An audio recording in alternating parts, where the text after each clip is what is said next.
iiyak-iyak ka talaga? Iiyak-iyak, Ikaw nga hindi, umiiyak, tinutulungan ka lang naman sa mga bata eh. Tinutulungan Kasi siya, wala kang wala kwenta. kang Wala kang kwenta. saga. Ay, huwag na kayo magsigaw na. Di ba kayo Umalis ka na. Umalis ka na. Hindi ko kayo kailangan. Hindi ko kailangan ng pera nyo na kahit ano nyo.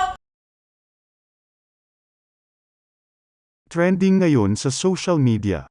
Ang sagutan nga ni na Poppy Galang at magkapatid na si Tony Fowler at Mama Marie. Matapos nga lumabas ang tunay na ugali ni Poppy, hindi mapigilan ni Poppy Galang ang kanyang emosyon. Sa latest episode ng reality show ng Toro Family, ay naglabas na ng sama ng loob si Poppy Galang at hindi nakapagpigil. Dahil lahat na lang umano ng mga galaw niya at lahat ng bagay pati sa anak niya ay pinakikialaman pa umano nila Mommy Oni. Pahayag pa niya na papagod na umano siya.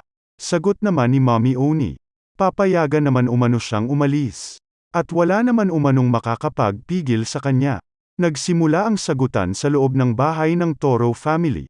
Matapos pagsabihan ni Tony Fowler si Poppy Galang na wag magbuhat dahil nga ay nagdadalang tao ito.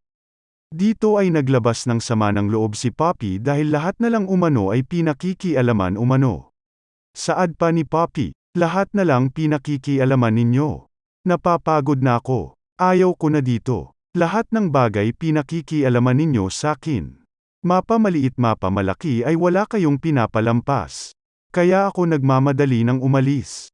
Dito ay sinagot siya ni Mama Marie na wala umanong utang na loob si Poppy. Dagdag pa ni Poppy, ganun naman talaga. Lahat may utang na loob sa inyo. Kahit na pinaghirapan nung tao lahat utang na loob sa inyo. Yun ang tingin nyo di ba? Kaya aalis na ko dito. Ngayon sumbatan na agad nang naetulong nyo ganon? Lahat naman ang pakikisama ginawa ko sa inyo. Naging emosyonal naman si Tony Fowler dahil sa pangyayaring ito. Pahayag pa niya, nakaraan pa yan. Bad trip talaga sa akin yan si Poppy, alam ko yan. Akala ko nga okay na lahat.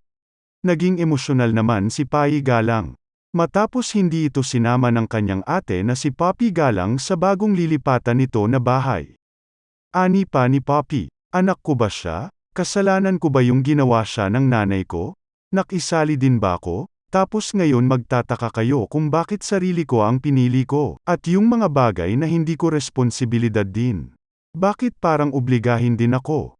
Na magpakananay ako sa kanya. Hindi ko naman obligasyon yun.